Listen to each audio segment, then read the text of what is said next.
প্রিয় শিক্ষার্থীরা, আশা করি সবাই ভালো আছো। যেহেতু বর্তমানে দেশের সকল শিক্ষা প্রতিষ্ঠান বন্ধ রয়েছে, আমি এই জন্য তোমাদের জন্য অনলাইনে কিছু ক্লাসের ব্যবস্থা করেছি। আশা করি তোমরা সকলেই ক্লাসগুলো মনোযোগ সহকারে দেখবে এবং বাসায় সেগুলো প্র্যাকটিস করবে। দেখো, আজ গত ক্লাসে আমি 9 নাম্বারটা পড়াইছিলাম যে √5 আমূলত সংখ্যা করানো হয়েছিল। তো আজকে তোমাদের 10 থেকে স্টার্ট করব। 10-এর ক নাম্বারটা তোমরা পারবা, খ করতে পারলেই ক নাম্বারটা সবাই পারবা। তো খ নাম্বারটা আমি করে দিচ্ছি, তোমরা ক নাম্বারটা সবাই করে ফেলো। খ নাম্বারটা ছিল, দেখো যে 1/√2 এবং √2 এর মধ্যে দুইটি অমূলত সংখ্যা বের করতে বলছে। খুবই ইম্পর্ট্যান্ট একটা অঙ্ক, এটা প্রায় পরীক্ষায় আসে আমাদের। আর এই চ্যাপ্টারের মধ্যে মাত্র 2 ধরনের অঙ্ক সব থেকে বেশি ইম্পর্ট্যান্ট। একটা ক্লাস কালকে করানো হয়েছে যে √5 অমূলত সংখ্যা বা √2 অমূলত সংখ্যা বা √3 অমূলত সংখ্যা। এই অমূলত সংখ্যা নির্ণয় করতে বলবে। এই জাতীয় অঙ্ক যেগুলি আছে এইগুলি তোমাদের জন্য খুবই ইম্পর্ট্যান্ট, যেটা গত ক্লাসে আমি দেখাইছি।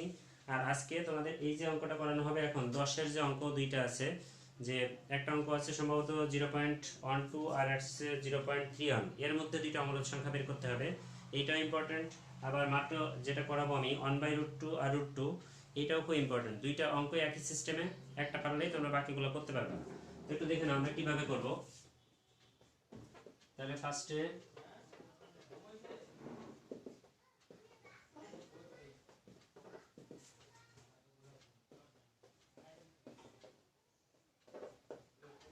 দেখো 1/√2 আর হচ্ছে √2, এই দুইটা মান তোমরা ক্যালকুলেটরের সাহায্যে আগে বের করে নিবা। তো 1/√2 আর √2 এর মান ক্যালকুলেটরে যদি বের করো, ক্যালকুলেটরে 1/√2 এর মানটা বের করে দেখবা আসবে 0.707, এরকম আরো মান আসবে। আমরা মোটামুটি দুইটা তিনটা মান লিখে ডট ডট দিয়ে দিলেই চলবে। আর √2 এর মানটাও তোমরা ক্যালকুলেটরে বের করে নিবা। √2 এর মানটা দেখবা আসবে 1.4142, এরকম ডট ডট দিলেই চলবে। ঠিক আছে, তাহলে এই দুইটা মান আমরা ফার্স্টে কি করব, ক্যালকুলেটরের সাহায্যে এই দুইটা মান আমরা ফার্স্টে বের করে নিব। এখন তোমাকে এখানে বের করতে বলছে এই দুইটার মধ্যে একটা হচ্ছে মূলদ সংখ্যা বের করতে বলছে, আর একটা বলছে অমূলদ সংখ্যা বের করতে। তো মূলদ সংখ্যা আর অমূলদ সংখ্যার মধ্যে পার্থক্যটা কি গতকাল আমি বলছিলাম। মূলদ সংখ্যা বলছিলাম কাকে, যাদেরকে সাধারণ ভগ্নাংশ আকারে প্রকাশ করা যাবে তারা হচ্ছে মূলদ সংখ্যা, আর যাদেরকে প্রকাশ করা যাবে না তারা হবে অমূলদ সংখ্যা। তো আমরা একটা মূলদ আর একটা অমূলদ ধরবো। তো আমরা এখানে মনে করি একটা মূলদ সংখ্যা ফার্স্টে ধরে নিচ্ছি। যে কোনো একটা মূলদ সংখ্যা আমরা ধরবো যেটা এই দুইটার মাঝখানে হইতে হবে। এই দুইটার মাঝখান বলতে কি বোঝাই, 0.7 আর হচ্ছে 1.4, এদের মাঝখানে যে কোনো একটা মূলদ সংখ্যা আমরা বের করব। লেখার দরকার নেই, আগে একটু বুঝে নাও পরে লিখো। আগে দেখো কেউ লিখবা না, সবাই একটু দেখো। 0.7 আর 1.4 এদের মাঝখানে একটা নিতে বলছে মূলদ আর একটা বলছে অমূলদ। তাহলে এদের মাঝখানের সংখ্যাগুলো যদি নিতে হয়, তাহলে 0.7 থেকে 1.4 পর্যন্ত কতগুলো সংখ্যা আছে একটু দেখে নাও। 0.7 থেকে বড় কি কি সংখ্যা আছে, এর পরবর্তী সংখ্যাটা 0.8 বা 0.9 বা 1.0 বা 1.1, 1.2, 1.3, তারপরে যে আছে 1.4। অর্থাৎ এই 0.7 আর 1.4 এর মাঝখানে কিন্তু 1, 2, 3, 4, 5, 6 ছয়টা সংখ্যা আছে। এছাড়া আরো অনেক সংখ্যা আছে। তো তোমরা চোখের দেখায় এইটা অন্ততপক্ষে দেখতে পাচ্ছ, এদের মাঝখানে কমপক্ষে 6টা সংখ্যা তো আছেই, আরো বেশি সংখ্যা আছে। তো আমাদের সবগুলো নিতে বলে নাই, বলছে একটা মূলদ নিতে হবে, একটা অমূলদ। তাই আমরা এই দুইটা সংখ্যার মধ্য থেকে যে কোনো একটা মূলদ সংখ্যা হিসেবে নিব, যে কোনো একটাকে অমূলদ সংখ্যা হিসেবে নিব। তো যে কোনো একটাকে মূলদ সংখ্যা হিসেবে আমরা নেই।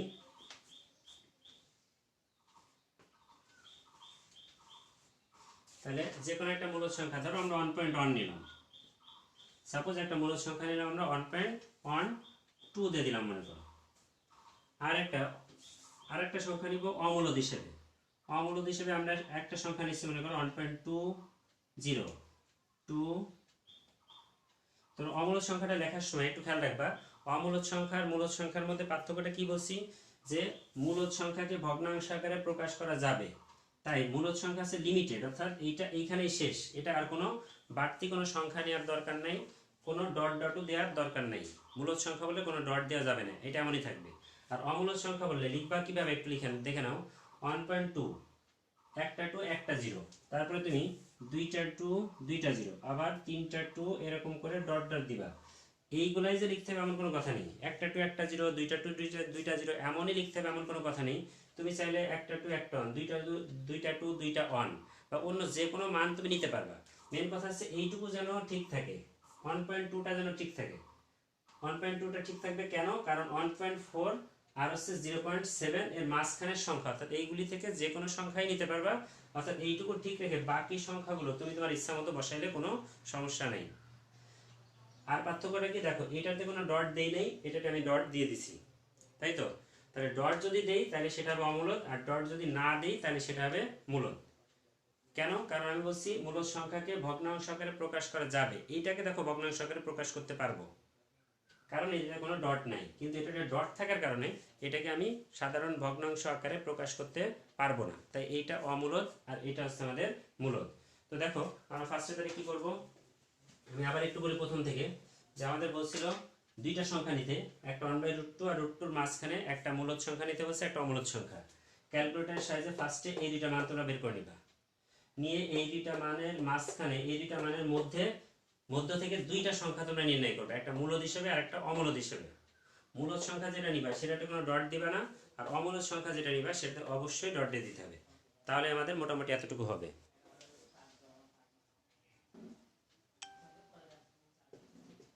তো দেখো এইখানে যে দুইটা মান আমরা নিচ্ছি, দেখা যাচ্ছে যে 1.12 এটা কিন্তু আমাদের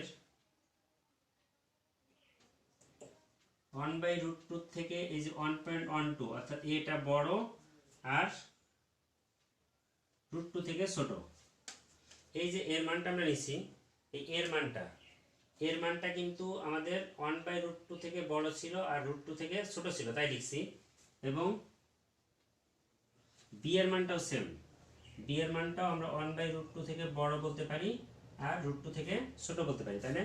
এর মানটাও 1/√2 থেকে বড়, √2 থেকে ছোট, আবার বি এর মানটাও 1/√2 থেকে বড়, √2 থেকে ছোট, কারণ দুইটা মানই এ এবং বি, দুইটা মানই কিন্তু আমরা এদের মাঝখানের থেকেই নিছিলাম। তাহলে এই লাইনটা আমরা লিখতে পারি। তাহলে আমরা কি বলতে পারি এখানে,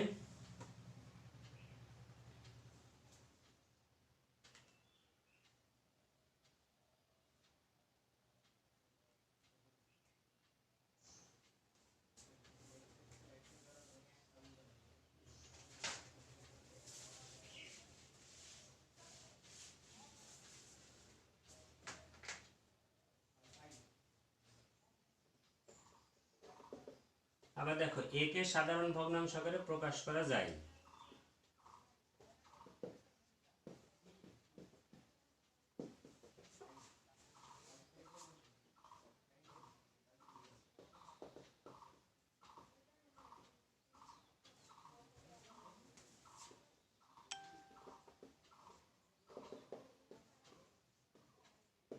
কিন্তু বি কে সাধারণ ভগ্নাংশ আকারে প্রকাশ করা যায় না।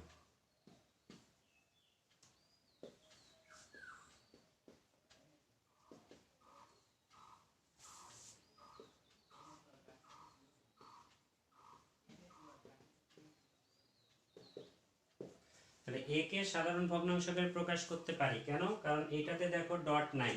আমি চাইলে এই 1.12 এটাকে যদি ভগ্নাংশ আকারে লিখতে চাও, তাহলে আমরা জানি দশমিকের জন্য একটা 1 হয়, যতগুলো সংখ্যা থেকে ততগুলো শূন্য হয়, অর্থাৎ এই যে 112/100, তার মানে এইটাকে কিন্তু ভগ্নাংশ আকারে প্রকাশ করা গেছে।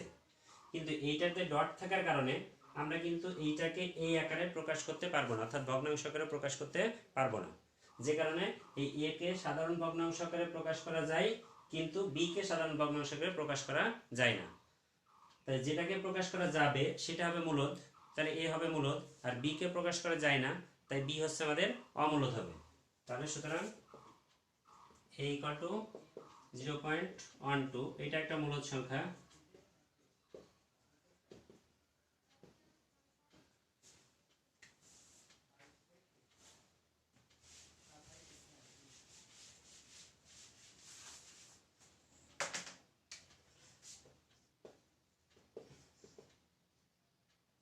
এবং b = ছিল আমাদের 0.12 না, a = কত ধরছিলাম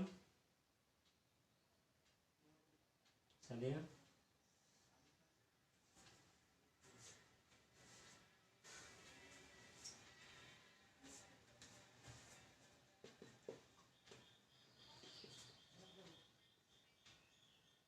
আর b = 1.2022220022, এটা ডট ডট, তাই তো?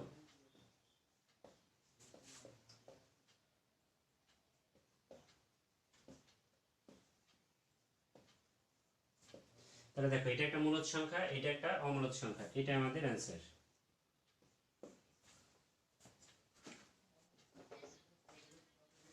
এগারো কত বলছে, যে কোনো বিজোড় পূর্ণ সংখ্যার বর্গ একটি বিজোড় সংখ্যা হবে। তাহলে যে কোনো বিজোড় একটা পূর্ণ সংখ্যা আমরা নিয়ে নিব। তো মনে করি এটা প্রমাণ করতে বলছে, দেখো। তো মনে করি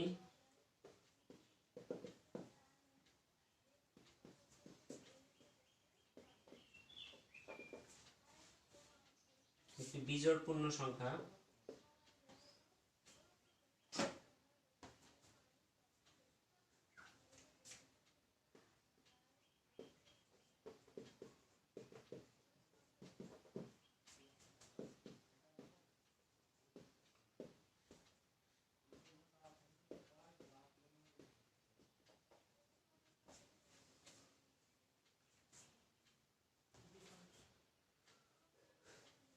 দেখো যে কোনো বিজোড় পূর্ণ সংখ্যার বর্গ বলছিল একটা বিজোড় সংখ্যা হবে।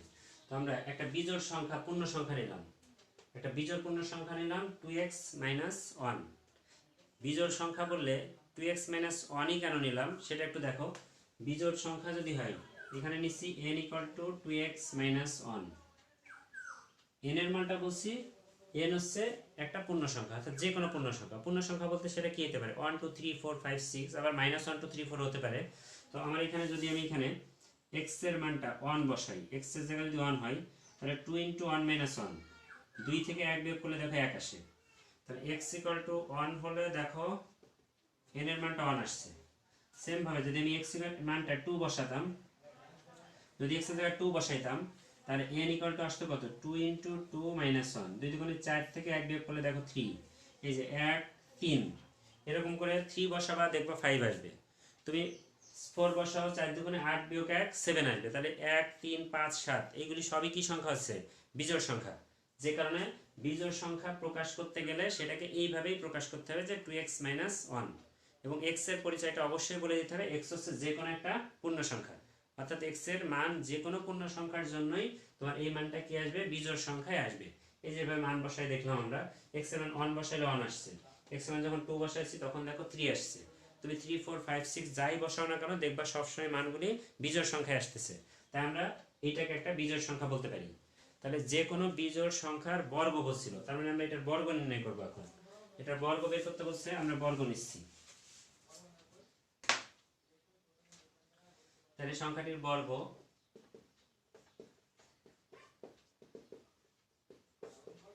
বর্গ মানে আমরা স্কয়ার করতেছি, দুই পাশে আমরা স্কয়ার করে দিলাম। তো বর্গ করলে এটা a - b হোল স্কয়ারের সূত্রে পড়ে। সূত্র আছে a² - 2ab + b², সূত্রে ফেললাম a² - 2ab + b²। তো এখানে সূত্র অনুযায়ী 4x² - 4x + 1, এই দুইটা থেকে দেখো আমরা 4xটা কমন নিতে পারি। 4x কমন নিলে এখানে থেকে x - 1, এই দুইটা থেকে 4x কমন নিছি। দেখো সবাই এতটুকু বোঝার কথা, বিজোড় পূর্ণ সংখ্যার বর্গ একটা পূর্ণ সংখ্যা, পূর্ণবর্গ সংখ্যা আসবে, তাই তো। তাহলে এখানে বিজোড় পূর্ণ সংখ্যার বর্গও বলছিল বিজোড় সংখ্যা আসবে। তো আমরা এখানে বর্গ করলে পাইছি এটার মান আসছে 4x × x - 1, তাই তো। তো এখানে এই 4x × x - 1 আসছে, দেখো এই সংখ্যাটা কিন্তু 2 দ্বারা বিভাজ্য। এই সংখ্যাটাকে চাইলে আমি 2 দিয়ে কিন্তু ভাগ করতে পারি, কারণ 2 দিয়ে এটা কাটাকাটি করলে 4 রে 2 দিয়ে কাটাকাটি করা যাবে, তাই তো। তাই আমরা বলতে পারি এই 4x × x - 1 এই সংখ্যাটি 2 দ্বারা বিভাজ্য।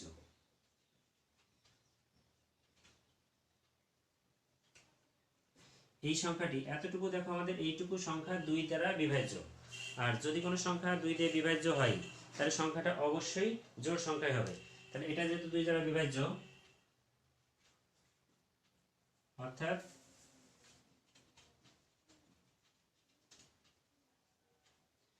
এইটুকু যেহেতু 2 দ্বারা বিভাজ্য, আর 2 দ্বারা বিভাজ্য যে কোনো সংখ্যায় আমাদের কি হবে, জোড় সংখ্যা হবে। তাহলে এইটা অবশ্যই হচ্ছে আমাদের জোড় সংখ্যা। তাহলে এটা যদি জোড় সংখ্যা হয়, এখান থেকে এতটুকু যদি আমাদের জোড় সংখ্যা হয়, এইটুকু যদি জোড় সংখ্যা হয়, আর যে কোনো জোড় সংখ্যার সাথে যদি 1 যোগ করো তাহলে সেটা কিন্তু বিজোড় সংখ্যা হয়ে যাবে। যেমন দেখো 2 একটা জোড় সংখ্যা, এর সাথে যদি 1 যোগ করি, 2 একে 3, 3 কিন্তু একটা বিজোড় সংখ্যা। তাহলে জোড় সংখ্যার সাথে 1 যোগ করলে সেটা বিজোড় সংখ্যা হবে। বা যে কোনো জোড় সংখ্যা, ধরো 10 একটা জোড় সংখ্যা, এর সাথে 1 যোগ করো, 10 আর 1 কত হলো 11। 11 কিন্তু একটা বিজোড় সংখ্যা, তাহলে জোড় সংখ্যার সাথে 1 যোগ করলে সেটা কি সংখ্যা হয়ে যাচ্ছে, বিজোড় সংখ্যা। তাহলে এইটুকু হচ্ছে আমার জোড় সংখ্যা, এই যে এইটুকু হচ্ছে জোড় সংখ্যা, এর সাথে যখন আমি 1 যোগ করতেছি তখন এই পুরাটা আমার কি হয়ে যাচ্ছে, তাহলে বিজোড় সংখ্যা হয়ে যাচ্ছে। তাহলে সেই হিসেবে আমরা লিখতে পারি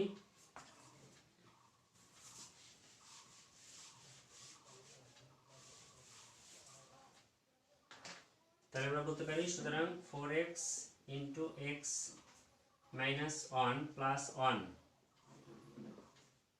এই সংখ্যাটি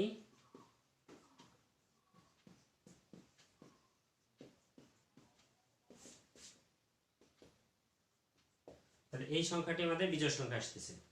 তাহলে দেখো আমাদের হয়ে গেছে, কারণ যে কোনো পূর্ণ সংখ্যার বর্গ বলছিল বিজোড় সংখ্যা আসবে, তো বর্গর মানটা দেখো একটা বিজোড় সংখ্যায় আসছে। তাহলে আমরা বলতে পারি সুতরাং যে কোনো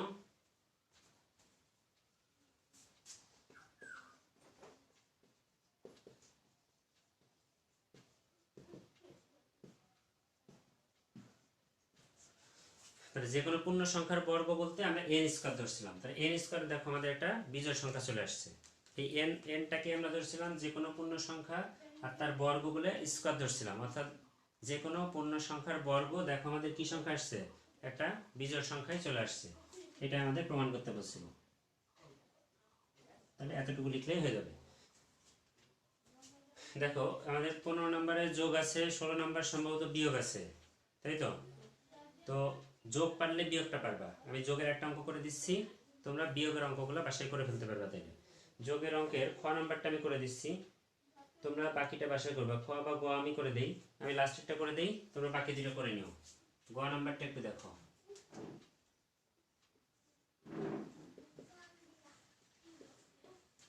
যোগ কত বলছে, 0.006 এর উপরে পৌনপুনিক প্লাস 0.92, এই 92 উপরে হচ্ছে পৌনপুনিক, আর হচ্ছে 0.0134, এই 3 আর 4 এর উপর আছে পৌনপুনিক। তো এইটা করতে পারলে দেখো এর আগেই তোমাদের এই 15 নম্বরের আগে সম্ভবত একটা অঙ্ক আছে, দেখবা যে সদৃশ মানে সদৃশ আকারে প্রকাশ করতে বলছে। সদৃশ আকারে প্রকাশটা এটা করলে ওইটা অটোমেটিক্যালি হয়ে যাবে, অর্থাৎ পিছনের যে অঙ্কটা আছে সদৃশ আকারে প্রকাশ করো, এটা করতে পারলে ওইটা অটোমেটিক্যালি হয়ে যাবে। অর্থাৎ যোগ বা বিয়োগ করতে গেলে তোমাকে আগে সবগুলো অঙ্ককে সদৃশ আকারে তৈরি করে নিতে হবে, ঠিক আছে। তো সদৃশ আকারে তৈরি করার সিস্টেম আছে কি, সদৃশ মানে কি দেখো, যেমন এখানে অনাবৃত অংশ, অনাবৃত মানে পৌনপুনিক নাই যেটাতে, পৌনপুনিক নাই যেটাতে সেরকম অঙ্ক সংখ্যা এখানে আছে 2টা। এইখানে যেমন অনাবৃত অঙ্ক নাই, এখানে অনাবৃত অঙ্ক আছে একটা, অর্থাৎ এক এক জায়গায় এক এক রকম আছে। এখানে আছে অনাবৃত অংশ 2টা, এখানে অনাবৃত অংশ নাই, এখানে আছে একটা। তাহলে এরকম 2টা একটা মানে অমিল থাকলে হবে না, সব জায়গায় সেম থাকতে হবে। অর্থাৎ অনাবৃত অঙ্ক সংখ্যাও সব জায়গায় সেম হইতে হবে, আবার আবৃত সংখ্যা এখানে আছে একটা, এখানে আছে 2টা, এখানে আছে 3টা, এমন উল্টাপাল্টা থাকলে হবে না। আবৃত অঙ্ক সংখ্যাও সবগুলো সেম থাকতে হবে, অনাবৃত অঙ্ক সংখ্যাগুলো সব সেম থাকতে হবে, তাহলে শুধু যোগ আর বিয়োগটা তোমরা করতে পারবে।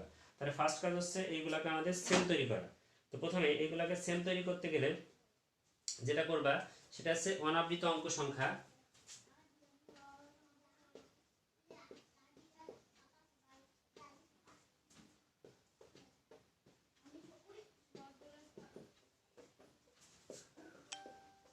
দেখো অনাবৃত অঙ্ক সংখ্যা সদৃশ করার নিয়ম হচ্ছে সবচেয়ে বেশি যেটা আছে অনাবৃত অঙ্ক সংখ্যা সেইটাই তৈরি করবা। সবচেয়ে বেশি সংখ্যক অনাবৃত সংখ্যা আছে কোথায়, এখানে অনাবৃত সংখ্যা আছে 2টা, এইখানে নাই, এখানে আছে একটা, তাহলে সবচেয়ে বেশি অনাবৃত সংখ্যা আছে কয়টা আমাদের 2টা, তাহলে অনাবৃত অঙ্ক সংখ্যা হবে 2। এবং আবৃত অঙ্ক সংখ্যা যদি নিতে হয়, আবৃত অঙ্ক সংখ্যা বের করতে গেলে নিয়ম হচ্ছে তোমার এইগুলো লসাগু করে বের করতে হবে। অর্থাৎ আবৃত অঙ্ক সংখ্যাটা বের করবা,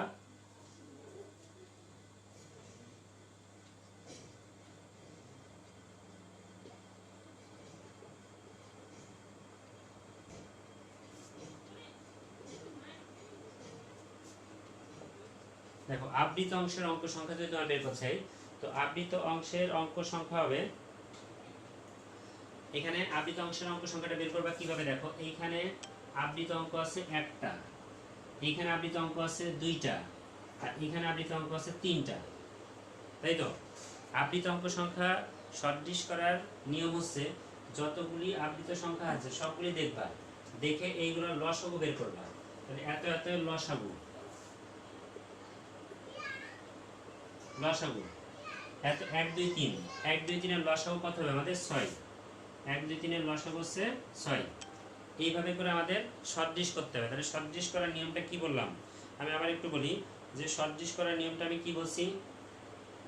সদৃশ করার নিয়ম হচ্ছে দেখবা যে টোটাল অনাবৃত অঙ্ক সংখ্যা আছে কয়টা, অনাবৃত অঙ্ক সংখ্যা মোট যতগুলি আছে তার ভিতরে সবচেয়ে বেশি যতগুলিতে আছে সেইটা আছে সবার ভিতরে নিতে হবে।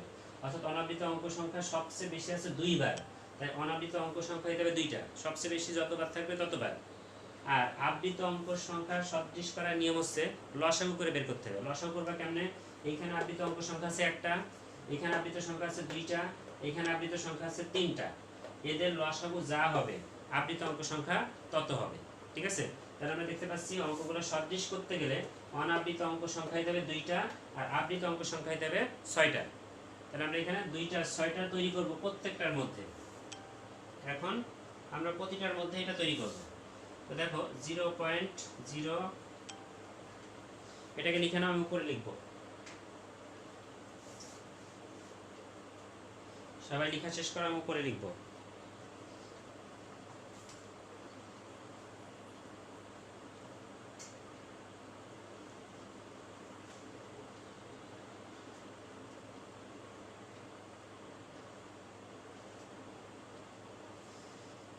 এখানে কেউ কেউ বলছে যে বুঝি নাই, আবার কেউ বলছে কখনো কীভাবে, আমি আবার একটু বলি, দেখো তোমাদের মনে হয় একটু কনফিউশন আছে, আবার একটু বলি। এখানে যেটা আছে একটু দেখো, আবৃত আছে দশমিকের পরে হিসাব করতে হবে, দশমিকের পরের গুলি সব হিসাব করতে হবে, দশমিকের আগে কোনো হিসাব নেই, দশমিকের পরের গুলি হিসাব করবা। এই অঙ্কটার মধ্যে এতটুকুর মধ্যে আবৃত অঙ্ক কয়টা আর অনাবৃত অঙ্ক কয়টা তুমি খুঁজে বের করো। এইটুকুর মধ্যে আবৃত অঙ্ক আছে এইটা অর্থাৎ 2টা, এইটুকুর মধ্যে আবৃত অঙ্ক আছে 2টা, আর সরি অনাবৃত অঙ্ক আছে 2টা, এইটুকুর মধ্যে অনাবৃত অঙ্ক আছে 2টা, অনাবৃত মানে যেটাতে পৌনঃপুনিক নাই। আর এইটুকুর মধ্যে অনাবৃত অঙ্ক আছে 2টা, এইটুকুতে কোনো অনাবৃত অঙ্ক নাই অর্থাৎ 0 নাই। এইটাতে অনাবৃত অঙ্ক আছে একটা, দশমিকের পরে একটা 0 আছে অর্থাৎ একটা। ঠিক আছে, তো অনাবৃত অঙ্ক সংখ্যা আমাদের নেওয়ার নিয়ম কি বলছি, এই যে 3টা দেখলাম, একটাতে আছে 2টা, একটাতে আছে 0 আর একটা আছে 1, এই 3টার মধ্যে সবচেয়ে বড় যেটা মান হবে সেই মানটা তোমাকে নিতে হবে। তাহলে সবচেয়ে বড় মান কত, 2, 2 0 1, এদের মধ্যে বড় মানটা আছে 2, তাহলে অনাবৃত অঙ্ক সংখ্যা হবে হচ্ছে কত আমাদের 2। অনাবৃত অঙ্ক সংখ্যার হিসাবটা চলে গেল। এবার আসো আবৃত অঙ্ক সংখ্যা হিসাব করবা। আবৃত অঙ্ক সংখ্যা যদি হিসাব করো তো দেখো এইখানে আবৃত সংখ্যা হিসেবে আছে একটা, এইখানে আবৃত সংখ্যা আছে 2টা, আর এইখানে আবৃত সংখ্যা আছে দেখো 3টা। ঠিক আছে, যখন আবৃত হিসাব করবো তখন আবৃত, এইখানে আবৃত সংখ্যা আছে একটা, এখানে আবৃত সংখ্যা আছে 2টা, এখানে আবৃত সংখ্যা আছে 3টা। ঠিক আছে, তাহলে এইভাবে আমরা আবৃত সংখ্যাগুলো হিসাব করলাম।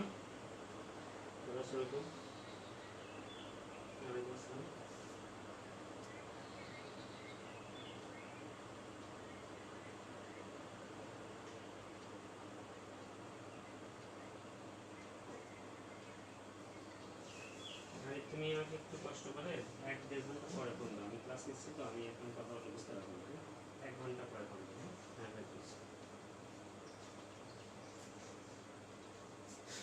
সবাই বুঝছো কিনা দেখো তো। তাহলে আবৃত অঙ্ক সংখ্যা দেখো, এখানে আছে একটা, এখানে আছে 2টা, এখানে আছে 3টা, এখানে একটা 2টা 3টা, এই 3টার যতগুলি সংখ্যা থাকবে এইগুলি লসাগু করে যে মানটা হবে সেটা বের করবা। 1 2 3, 1 2 3 এর লসাগু হচ্ছে কত আমাদের 6, তাই আমরা এখানে 6 নিচ্ছি। তাহলে আমরা বলতে পারতেছি অনাবৃত অঙ্কে অঙ্ক সংখ্যা হবে 2টা, আবৃত অংশে অঙ্ক সংখ্যা হবে 6টা। ঠিক আছে, এখন এগুলিকে সদৃশ করে লিখতে হবে আমাদের। এখন যোগ করব, তো আমি এখানে লিখে দিই, তোমরা নিচেই লিখবা, তোমরা নিচে লিখো, আমি এখানে লিখতেছি, এখানে লিখতেছি। দেখো 0.006 এর উপরে পৌনঃপুনিক ছিল, এটাকে সদৃশ করব আমরা। তো সদৃশ করতে গেলে আমাদের কথা হচ্ছে কি, যে আবৃত অনাবৃত অঙ্কে অনাবৃত অঙ্ক সংখ্যা থাকতে হবে 2টা, আর আবৃত থাকতে হবে কয়টা, 6টা। অনাবৃত থাকবে 2টা, আবৃত থাকবে 6টা। দশমিকের পরে সব হিসাব করতে হবে কি, দশমিকের পরে, তাহলে সেই হিসাব যদি করতে হয় তুমি এখানে দেখো আমরা এটাকে সদৃশ করবো কেমন, 0 তাহলে অনাবৃত অংশ থাকবে 2টা, আবৃত থাকবে 6টা, তার মানে দশমিকের পরে টোটাল আমার কয়টা সংখ্যা লাগবে মোট, এইটার লাগবে 2টা, এটার লাগবে 6টা, তাহলে 6 আর 2 8টা সংখ্যা তোমার দশমিকের পরে লাগবে। কারণ অনাবৃত অঙ্ক হিসেবে লাগবে 2টা, আবৃত অঙ্ক হিসেবে লাগবে 6টা, তাহলে দশমিকের পরে টোটাল 8টা সংখ্যা থাকতে হবে তোমার। 8টা সংখ্যা আমরা কিভাবে লিখবো, এখানে যা ছিল 0.00, যেহেতু 6 এর উপরে পৌনঃপুনিক আছে তাহলে আমি 6টাকে ইচ্ছামতো বাড়াই নিতে পারি, অর্থাৎ 6 আমি এখানে 6 6 6 6 6 আমার মোট কয়টা লাগবে, মোট হচ্ছে 2টা আর 6টা, 6 আর 2 কয়টা লাগবে, মোট 8টা লাগবে। 8টা যেহেতু লাগবে গুনে দেখো 1 2 3 4 5 6 7, তাহলে আরো একটা লাগবে 8। এবং এটা লেখা শেষ হয়ে গেলে তোমরা দাগ দিয়ে ডাইন পাশে সবসময় বাড়তি 2টা সংখ্যা লিখে রাখবা। যোগ করার জন্য আমাদের ডাইন পাশে বাড়তি হিসাবে 2টা সংখ্যা লিখে রাখবা, তাহলে তোমাদের বুঝতে সুবিধা হবে। কি বলছে আবার একটু দেখো, আমাদের টোটাল অনাবৃত অঙ্ক হিসেবে থাকার কথা ছিল 2টা, আবৃত হিসেবে থাকার কথা ছিল 6টা, তাহলে দশমিকের পরে তোমার মোট সংখ্যা তৈরি করতে হবে 8টা। 8টা সংখ্যা যে তৈরি করব, আমি চাইলেও এখানে 0-র উপরে যেহেতু পৌনঃপুনিক নাই, তাই এই 2টা 0কে আমি বাড়াইতে পারবো না। বাড়াইতে পারবো কাকে, বাড়াইতে পারবো শুধু 6কে, কারণ 6-এর উপরে পৌনঃপুনিক আছে, যার উপরে পৌনঃপুনিক আছে তাকে আমরা ইচ্ছা মতো বাড়াই দিতে পারবো। তাহলে 6-এর উপরে পৌনঃপুনিক আছে, 6কে আমরা বাড়াবো যতগুলি দরকার হয়, টোটাল 8টা দরকার। তাহলে টোটাল 8টা সংখ্যা তৈরি হতে গেলে মোট যে কয়টা 6 লাগে সেই কয়টা 6 তুমি এখানে লিখে নিবা। লিখার পরে লেখার শেষে আরো 2টা বাড়তি 6 এইভাবে দাগ দিয়ে লিখে নিতে হবে। তাহলে এবার হিসাব করো, অনাবৃত থাকবে 2টা, আবৃত থাকবে 6টা, তাহলে আবৃত দিব 6টার উপরে, তো অর্থাৎ 6টা সংখ্যার উপরে দিব পৌনঃপুনিক, 1 2 3 4 5 6, এই 6টা সংখ্যার উপরে দিলাম পৌনঃপুনিক, আর এই 2টার উপরে আমাদের পৌনঃপুনিক ছাড়া। তাহলে দেখো আমাদের মিলে গেছে যে অনাবৃত অঙ্কে অঙ্ক সংখ্যা হচ্ছে 2টা, আর আবৃত অঙ্কে অঙ্ক সংখ্যা হচ্ছে দেখো আমাদের 6টা। এইভাবে করে আমরা এইটাও একইভাবেই করে ফেলবো। আরেকটা দেখো তাহলে ভালো বুঝতে পারবা, এটা একটু দেখো সবাই, পরে লিখো আমি কিভাবে তৈরি করতেছি, আবার একটু দেখো পরে লিখো তাহলে বুঝতে পারবা। একটু খেয়াল করো সবাই, এইটা তৈরি করতেছে কিভাবে, 0.92 এইটার উপরে পৌনঃপুনিক, তাহলে আমার টোটাল দশমিকের পরে অঙ্ক হইতে হবে 8টা। 8টা কিভাবে, এই 2টা আর এই 6টা, টোটাল 8টা লাগবে। 8টা সংখ্যা যে তুমি তৈরি করবা, তো আমরা এখানে বাড়াইতে পারবো কাকে, 92, 2টার উপরে পৌনঃপুনিক আছে, তাহলে 2টাকে আমরা বাড়াইতে পারবো। টোটাল 8টা পর্যন্ত যেতে হবে আমাকে, তাহলে 92 আকারে বাড়াইতে পারবো। 92 সোজাসুজি লিখবা যাতে যোগ করতে সুবিধা হয়, 92 92 92। ঠিক আছে, আমার এই যে 8টা সংখ্যা হয়ে গেছে, 1 2 3 4 5 6 7 8। 8টা হওয়ার পরে আমি আরো 2টা বাড়তি সংখ্যা দাগ দিয়ে লিখে নিতে বলছি। এবারে সব পৌনঃপুনিক দিব কয়টার উপরে, 6টার উপরে দিব পৌনঃপুনিক, তাহলে 1 2 3 4 5 6, ডান দিক থেকে হিসাব করবা, এই 6টার উপরে দিলাম পৌনঃপুনিক আর 2টার উপরে পৌনঃপুনিক ছাড়া। দেখো সবাই বুঝছো কিনা, সমস্যার কথা না। এটাও দেখে নাও পরে লিখো, তাহলে এটা যদি দেখো তাহলে কি আসবে, 0.013, এইটার উপরে আছে পৌনঃপুনিক, 3-র উপরে আছে পৌনঃপুনিক। 1 আর 3-র উপরে পৌনঃপুনিক থাকা মানে বলছিলাম মাঝখানে যদি কোনো সংখ্যা থাকে তাহলে অটোমেটিক্যালি সেটার উপরেও পৌনঃপুনিক হয়ে যাবে, অর্থাৎ এখানে মূলত 1 3 4 এই 3টার উপরে পৌনঃপুনিক আছে। তাহলে এখানে আমরা বাড়াইতে পারবো কাকে, 0-র উপরে পৌনঃপুনিক নাই, তাহলে 0 তো আর বাড়াইতে পারবো না, তাহলে 0 একটাই আকারেই থেকে যাবে। 0-র উপরে পৌনঃপুনিক নাই বিধায় 0 যেমন আছে তেমনই থাকবে। কিন্তু আমার দশমিকের পরে মোট সংখ্যা লাগবে 6 আর 2 কয়টা, 8টা সংখ্যা লাগবে। যার একটা সংখ্যা আমার 0, এটা আমি আগে লিখে ফেলছি, কারণ এটাকে আমি বাড়াইতে পারবো না। বাড়াইতে পারবো কাকে, 1 3 4 কে। 1 3 4 কে যদি বাড়াও, বাড়াইতে থাকো 1 3 4 1 3 4 1। যদি আমার 1 3 4 আকারে বাড়াচ্ছি, কিন্তু দেখো যে 1 3 4 1 3 4 1 পর্যন্ত হলে আমার 8টা সংখ্যা তৈরি হয়ে গেছে। তাহলে 3 4 আমি কোথায় লিখবো, এই যে দাগ দিয়ে আমি বলছি আরো 2টা সংখ্যা বাড়তে লিখতে, তাহলে আমার 1 এ শেষ হয়েছে, তার মানে পরবর্তীতে কি হবে 3 4, এই যে 1 3 4 1 3 4 1 3 4, নাকি সদৃশ করার নিয়মটা।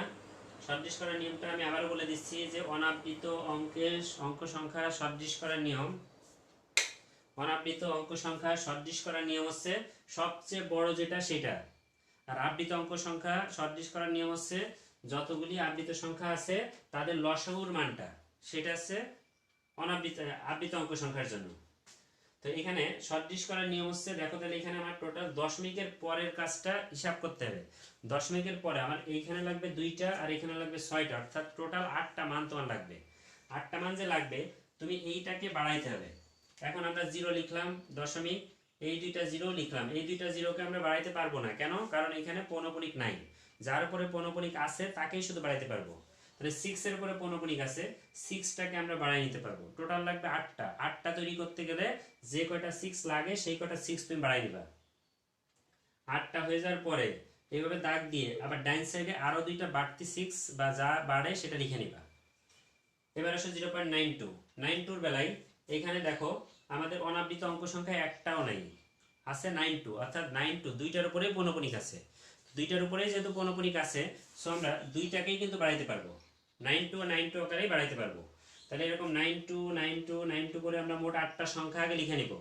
8টা সংখ্যা লিখার পরে আমাদের কথা ছিল দুইটা থাকবে অনাবৃত, দুইটা থাকবে অনাবৃত পৌনঃপুনিক ছাড়া, আর 6টা থাকবে, বাকি 6টা থাকবে আবৃত, অর্থাৎ বাকি 6টার উপরে পৌনঃপুনিক দিতে হবে, তাই দিছি। আর এখানে সবশেষে বলছি দুইটা সংখ্যা লিখতে। এখানে এসে আমাদের 134, 134 এর উপরে পৌনঃপুনিক আছে, 0-র উপরে নাই, তাহলে 0টা আমাদের বাড়বে না, 0 যেমন আছে তেমনই থাকবে। আর 134 এটার উপরে পৌনঃপুনিক আছে, সো আমরা 134 134 1, এই 1 পর্যন্ত গেলেই দেখো তোমার 8টা সংখ্যা হয়ে গেছে। 1 পর্যন্ত গেলে 8টা সংখ্যা হয়ে গেছে, তো আমরা 6টার উপরে পৌনঃপুনিক দেওয়ার কথা, এই 6টার উপরে পৌনঃপুনিক দিলাম, দুইটা থাকলো পৌনঃপুনিক ছাড়া। আর বলছি লাস্টে দুইটা সংখ্যা বাড়াই নিতে হবে, লাস্টের সংখ্যাটা আমার যেহেতু বাড়তেছিল 134 আকারে, তো শেষ হয়েছে 1 এ যে, তাহলে 1 এর পরে কি হবে? 1 এর পরে হবে 34, তাহলে 1 এর পরে 34 দুইটা সংখ্যা লাগবে, তাই দুইটা সংখ্যাকে বাড়াই নিছি আমরা এখানে। সবাই বুঝছো কিনা দেখো।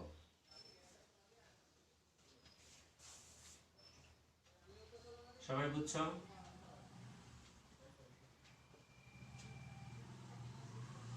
এরপরে যোগ করতে হবে, ঠিক আছে?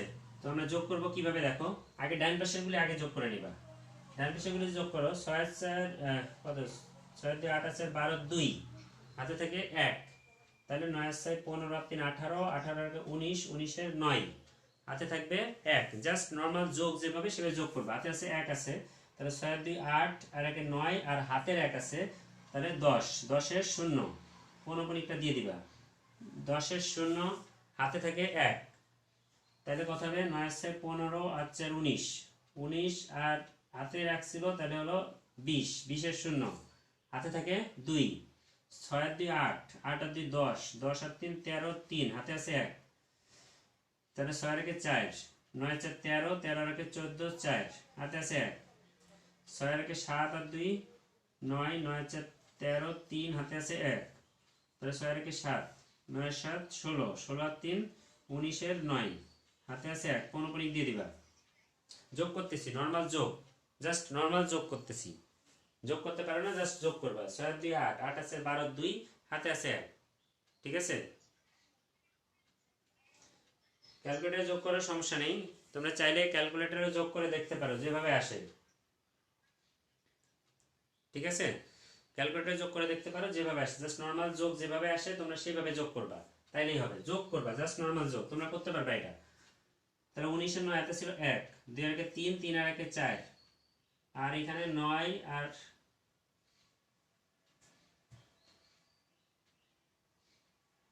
জাস্ট যোগ করবা। তোমরা একটু খেয়াল করো, যোগ করলেই হয়ে যাবে, ঠিক আছে? এইখানে দেখো, যোগ করে দেখো, এখানে 7 আসবে, 9 6 15 আর 1 16 আর 1 17, ঠিক আছে? দেখো এবার ঠিক আছে তোমাদের এটা।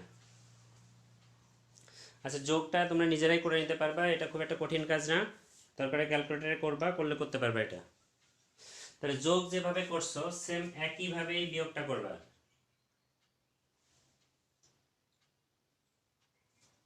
তাহলে যোগ বিয়োগ করে নিবা। গুণ কত নাম্বারে দেখো তো,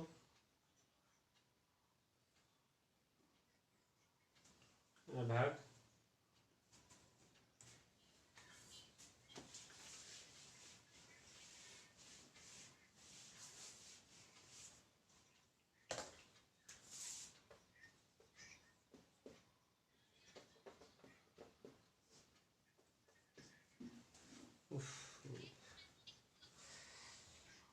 এই সবাই মেসেঞ্জার লাইনটা কাটো তো, আমি তো কথা বলতে পারতেছি না।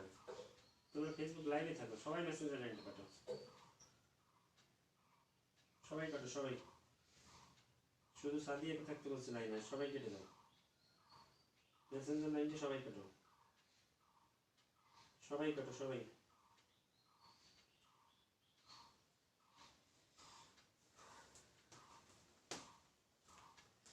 আচ্ছা দেখো এখানে তাহলে যোগটা যেভাবে করছো সেম ভাবে বিয়োগটা করবা, যোগ বিয়োগ একই। যখন বিয়োগ বলবে তখন আর তিনটা মান বলবে না, বিয়োগ বললে দেখবা দুইটা করে বলছে। তা এই দুইটাকে যদি সাপোজ যোগ না করে বিয়োগ করতে বলতো, তাহলে বিয়োগ তোমরা যেভাবে করছো অর্থাৎ পুরাটুকু ঠিক থাকবে, বিয়োগ করতে বললে বিয়োগ করবা। ওই যে 6 থেকে 2 বাদ দিলে 4, 6 থেকে 9 তো আর বাদ যায় না, তাহলে 16 থেকে 9 বাদ দেবো, তাই না? 9 আছে, 9 16 ভিতরে কত হবে? 7, তাই তো? 9 আর 7 16, আগে থাকবে 1। মানে জাস্ট বিয়োগ তোমরা ছোটবেলায় শিখে আসছো, বিয়োগ করতে বলে জাস্ট বিয়োগের নিয়মে বিয়োগ করবা, যোগ করতে বলে যোগের নিয়মে যোগ করবা। যাই করো না কেন আগে সদৃশটা করে নিবা, সদৃশটা কমপ্লিট করে যোগ করতে বলে যোগ করবা, বিয়োগ করতে বললে বিয়োগ করবা। তোমরা বিয়োগটা বাসায় করে নিও, একই নিয়মে করতে পারবা বিয়োগ। এরপরে দেখো গুণ আর ভাগ দুইটা একই সিস্টেমে, আমি ভাগ করে দিচ্ছি, তোমরা গুণটা করতে পারবা। ভাগের একটা অঙ্ক করে দিচ্ছি আমি, তোমরা গুণের অঙ্কগুলো করবা বাসায়। দেখো ভাগ ভাগ থেকে আমি লাস্টের অঙ্কটা করে দিই।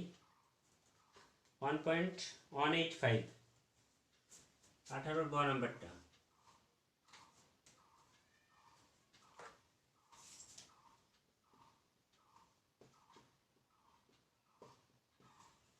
আছে 1.185, ভাগ হচ্ছে কত? 0.24। তো দেখো এটাকে ভাগ করতে বলছে, ভাগ আর গুণ হচ্ছে একই সিস্টেম, তো ভাগ পারলে গুণটা করতে পারবে। তো দেখো যাই করুক না কেন আগে পৌনপণিকটাকে উঠাই নিতে হবে। পৌনপণিক উঠানোর নিয়মটা কালকে আমি দেখাইছিলাম তোমাদের, কিভাবে বলছিলাম? সম্পূর্ণ সংখ্যাটা আগে লিখে ফেলবা, পুরাটাকে লিখতে বলছি, যা আছে পুরাটা লিখে নিতে বলছি। এরপরে এখান থেকে মাইনাস করতে বলছিলাম, পৌনপণিক থাকবে না যার উপরে সেইটা মাইনাস করতে বলছি। কাকে মাইনাস করবো? যার উপরে পৌনপণিক নাই। তাহলে পৌনপণিক নাই কার উপরে? অনের উপরে, তাই আমরা অনটাকে মাইনাস করলাম, ডিভাইডেড বাই বলছিলাম যতগুলিতে পৌনপণিক থাকবে ততগুলো 9 বসাবো। তাহলে পৌনপণিক আছে 3টা সংখ্যার উপরে, তাহলে আমরা 3টা 9 বসাইলাম। আর বলছিলাম পৌনপণিক ছাড়া যদি কোনো সংখ্যা থাকে এবং সেটা দশমিকের পরে থাকতে হবে, পৌনপণিক ছাড়া দশমিকের পরে যদি কোনো সংখ্যা থাকে তাহলে যতগুলি থাকবে ততগুলি 0 বসানোর কথা। তো এইখানে দশমিকের পরে পৌনপণিক ছাড়া কোনো সংখ্যা নাই, নাই বলে এখানে আমার 0 বসবে না। বুঝছো? আবার বলি, পুরাটা আগে লিখবা, সম্পূর্ণটা আগে লিখে হলো, দশমিক টশমিক দেখার দরকার নেই। টোটাল যে সংখ্যাটা আছে একবারে হুবহু ওই সংখ্যাটাকে লিখবা, লিখে মাইনাস করবা। কাকে মাইনাস করবা? লিখে সেখান থেকে মাইনাস করবা কাকে? এই যে পৌনপণিক ছাড়া যে সংখ্যাটা আছে ওইটাকে মাইনাস করবা।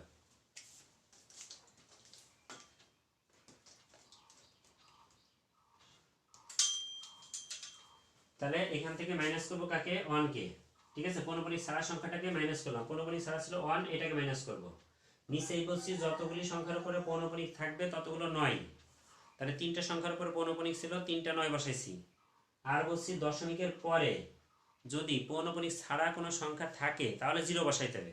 তো দশমিকের পরে পৌনপণিক ছাড়া কোনো সংখ্যা নাই বিধায় আমরা এখানে 0 বসাই নাই। এরপর এটাতে খেয়াল করো, এটাতে 24 মাইনাস করার কথা পৌনপণিক ছাড়া সংখ্যা, পৌনপণিক ছাড়া কিছু নাই, 0 আছে, 0 মাইনাস করলেও পারো না করলেও পারো। ঠিক আছে, আমরা মাইনাস করলাম, তাও দেখাই দিলাম 0। নিচে বলছিলাম পৌনপণিক যতগুলিতে থাকবে ততগুলি 9, তাহলে 2টার উপরে পৌনপণিক আছে এই জন্য আমরা 2টা 9 বসাইছি। আর দশমিকের পরে পৌনপণিক ছাড়া কোনো সংখ্যা থাকলে 0, এখানে নাই তাই আমরা লিখতেছি না। তাহলে এটা করলে আসছে কত?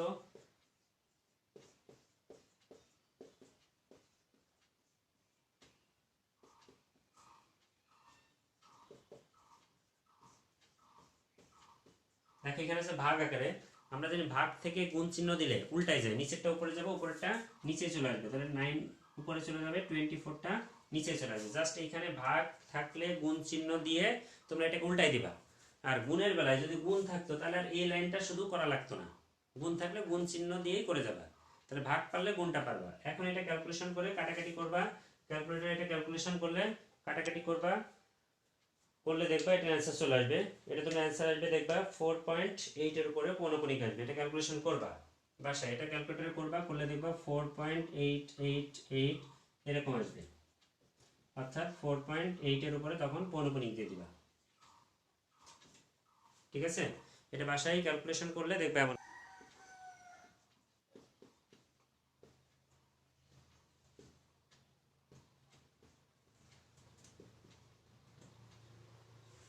এইচডব্লিউ করবা 10 থেকে 18 পর্যন্ত যে অঙ্কগুলো আমি করানো হলো সেই অঙ্কগুলি তোমরা আজকে SW কমপ্লিট করবা।